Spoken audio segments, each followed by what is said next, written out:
Hello, and welcome to this information session for the Candidate Nomination Application System, CNAS. The information in this presentation is not considered legal advice by Elections BC. It is based on our current understanding of the legislation. If in the future our understanding changes or laws or interpretation change, then the information provided in this training may not be applicable. The responsibility for compliance with the legislation rests with each individual and organization having duties under the Election Act. Therefore, if you require an interpretation of specific circumstances, you may wish to consider seeking your own independent legal advice.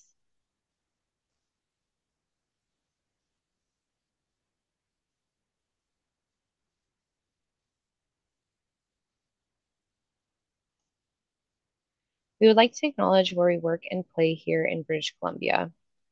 Elections BC head office is located on the traditional unceded territory of the Lekwungen peoples, whose land our office stands, and the Songhees, Esquimalt, and Wasanish peoples. Elections BC acknowledges the territories of First Nations around BC and is grateful to carry out our work on these lands. We acknowledge with respect the rights, interests, priorities, and concerns of all Indigenous peoples. In this presentation, we are going to talk about the candidate nomination process for the upcoming provincial general election. The electronic nomination application is relatively new. This is the first time it is being used for a general election. That said, it's been extensively tested and was successfully used during by-elections in 2023. As such, it may already be familiar to some of you. We will be covering 4 topics: the nomination process, including nomination contest reporting requirements, the different ways of filing candidate nominations, as well as the various time periods for filing nominations and parties endorsing candidates, an overview of the new candidate nominations application system, also known as CNAS, which is Elections BC's first online submission service to be developed and made available to political participants. And then there will be a brief demonstration of the CNAS system. By the end of this session, we hope that you will be interested in using CNAS to file early for the next provincial general election. This timeline is to illustrate how close we are to the close of nominations for the provincial general election. As a reminder, parties must have a nomination contest in the electoral district for the prospective candidates to determine which individual they will endorse. The party will then submit a nomination contest information form to us 14 days after the contest end date. Please note, many nomination contests will only have one individual in the contest who is then acclaimed, or in some electoral districts, appointed. However, there are some instances where a more traditional contest is required to make a determination between several contestants. All successful, acclaimed, appointed, or even unsuccessful contestants must submit a nomination contestant financing report within 90 days of the contest end date. If they have a financial agent other than themselves, the agent will submit the report. If a report needs to be filed late, it can be filed by the late filing deadline with the addition of a $500 fee. There are penalties for failing to file a report, including disqualification. Independent candidates will not have a nomination contest and can proceed right into applying to become a candidate with Elections BC. We encourage all candidates to file early during the standing nomination period so that we can share important information with candidates and their financial agents in the lead up to the event. Additionally, starting this year, Elections BC will be recording the ballot names for all candidates, so to help ensure that the pronunciation of your name is correct, we would like candidates to call or email a recording of how to say their name. As shown on this slide, there are 2 nomination periods for candidates to submit their nominations applications to Elections BC: the standing period and the ordinary period. We are currently in the standing nomination period, which ends when the writ is dropped on September 21st. During this period, all candidate nomination applications will be filed with the Chief Electoral Officer directly through Elections BC's headquarters and the nominations team via CNAS or any other filing method. By filing early, candidates have more time to ensure their forms are completed accurately, which will allow our team to accept their application as filed and issue their certificate of candidacy and candidate kit on writ day. Candidates who have completed nominations and have been accepted will be published on our website earlier as well. The current list is already online and is updated daily. The ordinary nomination period is only 7 days from when the writ is dropped on September 21st to the close of nominations at 1 p.m. on September 28th. Nomination applications filed during the ordinary nomination period must be filed with the District Electoral Officer. CNAS applications received during this time will also be reviewed by the District Electoral Officer. This is a much busier period, and if applications are incomplete by the close of nominations, the application will not be accepted and the nomination deposit will be forfeited. Candidates may file their nominations in either period online using CNAS or manually, which includes in person, by mail, or by courier. If applications are sent by mail or courier, please be aware that a postmark is not accepted as proof of delivery by the deadline, so please allow extra time to be sure the nomination is received in time. Applications must also include a $250 nomination deposit to be accepted. This fee can be paid online through CNAS or in person via Service BC Center or the DEO office. Please note that not all Service BC offices accept these payments, so call ahead to confirm which location offers the service near you. The nomination deposit will be refunded to the financial agent when the election report is accepted as filed with Elections BC after the election. The Candidate Nomination Application System, CNAS, was developed so nomination applications could be submitted online through a secure portal to make the application process easy and efficient. Through CNAS, candidates have access to fillable electronic forms that have prompts to reduce common errors and omissions.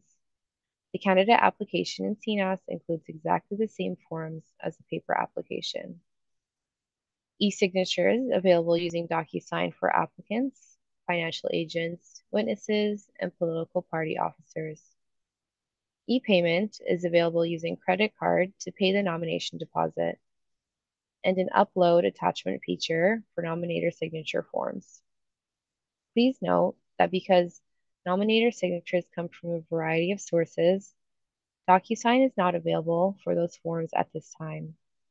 You can find CNAS by clicking on the Elections BC Services button on our provincial nominations page.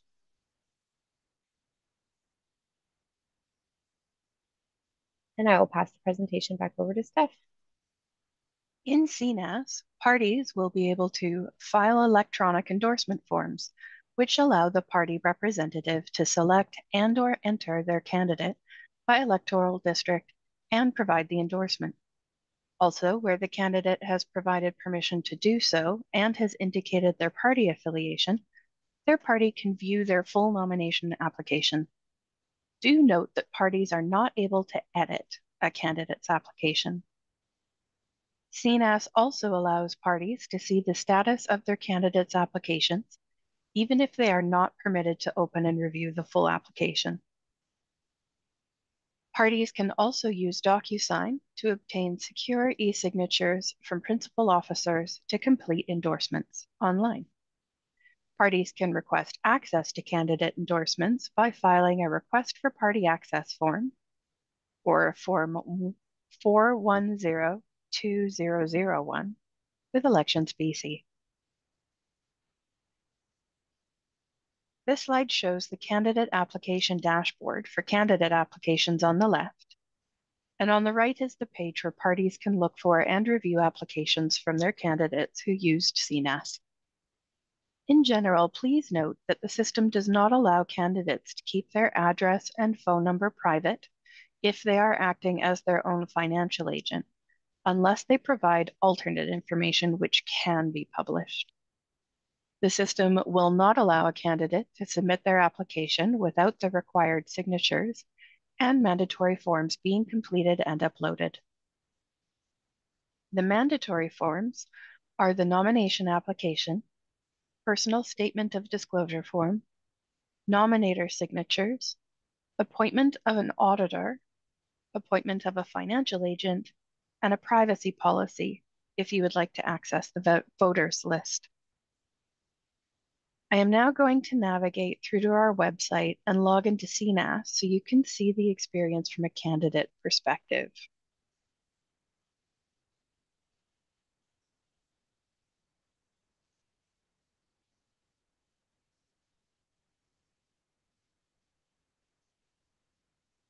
So you can find the spot to find the nomination portal CNAS on our main website underneath the 2024 provincial election list. And then you can go to candidates and parties, where you will find both the forms and guides section and also the section for candidate nominations. If you scroll down the candidate nomination page, you will see the big red Elections BC Services button. When you click that, it will take you to the Elections BC Services page, where you will be able to create an account if you do not have one, or if you're partially through a application and you want to go and continue updating things later on, you'll be able to sign into the account you made.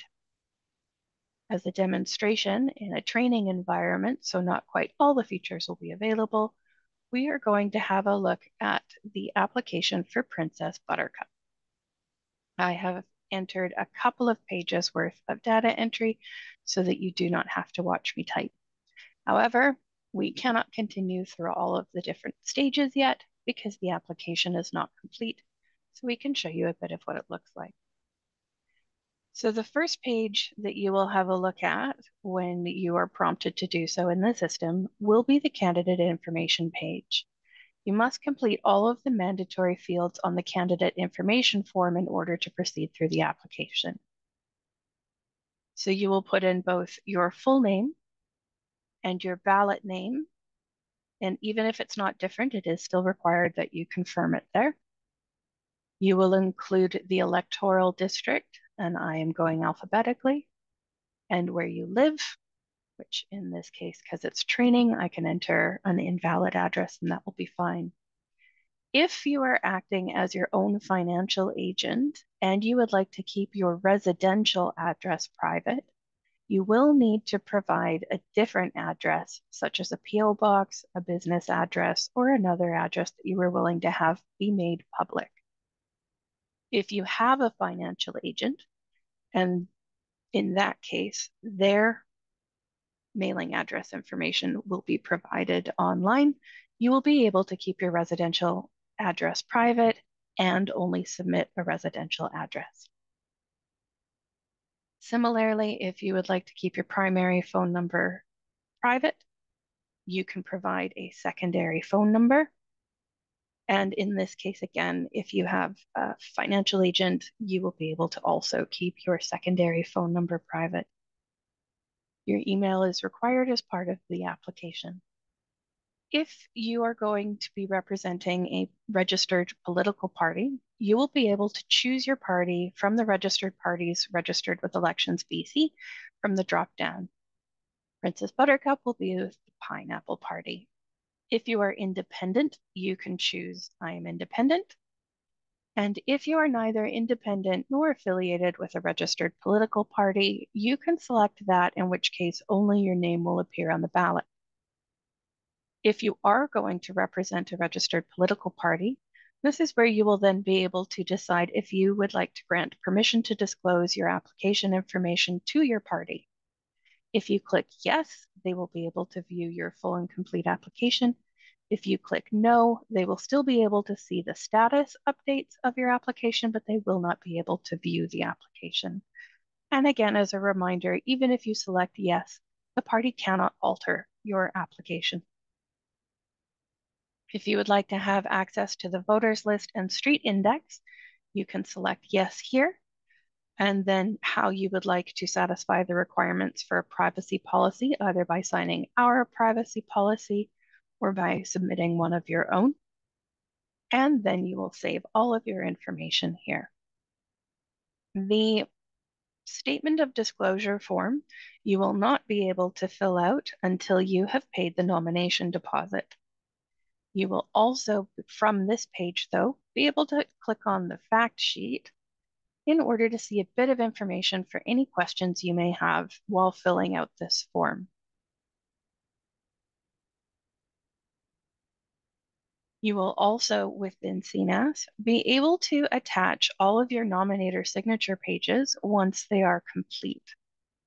You can also, from here, download a form that is already pre-filled in with your name and your electoral district filled in so that you can print this to then go and collect your signatures.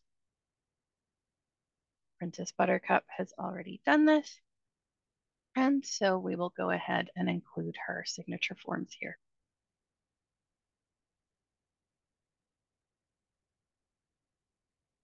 This is also where you will be able to, in the application, come and have a look at the privacy policy acceptance criteria if you are intending to create your own privacy policy. And again, more information about the privacy requirements available on our website. This is going to be another page that you cannot fill out until you have paid your nomination deposit. Then we have the auditor. You must appoint an auditor in order to become a candidate. You cannot act as your own auditor, and your auditor must be independent of both yourself and your financial agent. We do have more information on that online on our website. In this case, Princess Buttercup will be appointing an auditor firm. And again, to save you watching me type, I've filled in some details. And you will then be able to save and continue this form and move on to the financial agent. If you are not acting as your own financial agent, there will be a form to fill out so you can include all of your financial agent's information here.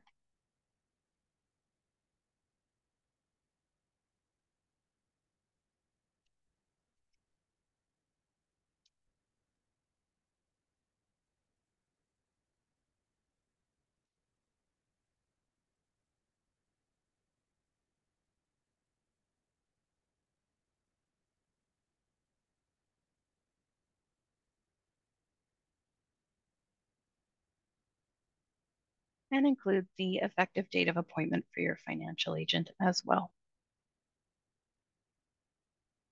Then you will be able to save your form and carry on. Now, for the official agent form and the deputy financial agent, both of these are optional forms.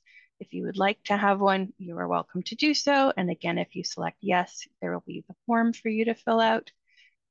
And then if not, you can continue on with both of these.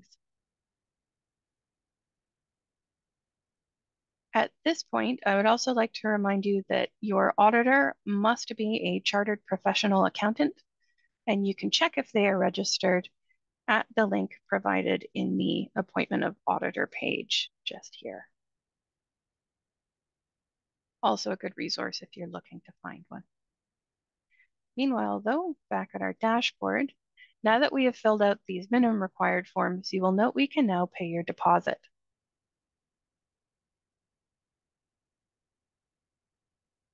You can pay online by credit card. In this case, we're not going to select that, but if you are someone who would like to, this is available. It is a secure portal. If you would prefer to pay by another method, you can actually go and choose manual payment, in which case you can then go to a Service BC Center, Again, as long as you call ahead to ensure that the one nearest you is a center that accepts those payments. You will also be able to mail in a certified check, a banker's check, into our office as well. If you select manual, you will receive an invoice and it will tell you the details of how to pay your deposit. Once you have paid your deposit, you will now be able to review and sign your forms. So this will be where you can confirm that all of the information you have entered is correct, and you will be able to start signing your forms using DocuSign, which is a secure signature portal. So you will read the terms and conditions and then go ahead and continue to sign.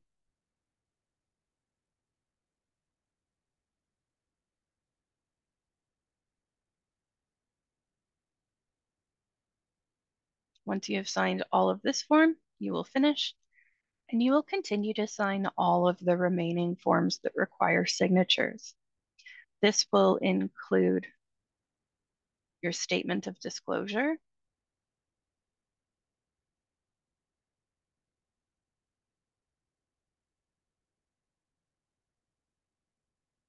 which you will also have to fill in your information for.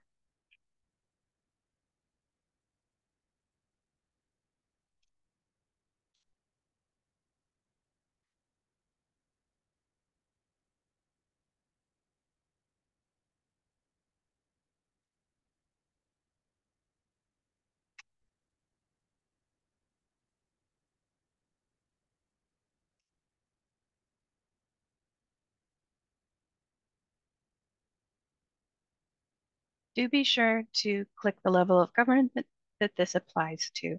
So it'll be provincial in this case. You will then fill in any information that pertains to you about your assets, your liabilities, your income, property, corporate assets, should you have any, and then you would detail them. And again, you'll sign using your e-signature. At that point, you can finish this form.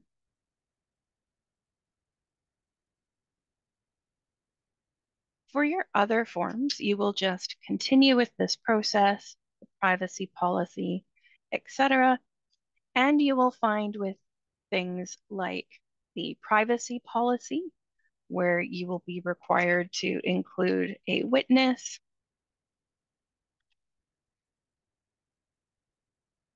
You will have to provide the witness information and their email address. And when you go to e-sign, you will sign the form, but also an email will be sent to your witness to have them sign the form through DocuSign. This will be a similar process as well with the auditor and also when it comes time, the financial agent forms. Once everything is signed, and this will include the signature of your witness, which will come in via email, you will then be able to eventually submit your full application. When you do submit all of your application pages, you will receive an automatic notification that your application has been submitted to Elections BC. We will now return to this slideshow.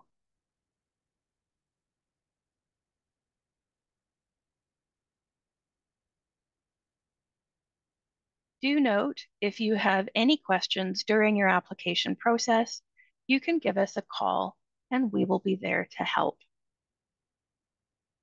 On behalf of Elections BC, thank you for attending our CNAS demonstration, listening to this presentation online. We hope you have a good day. And if you have any questions, again, do reach out. We are here to help.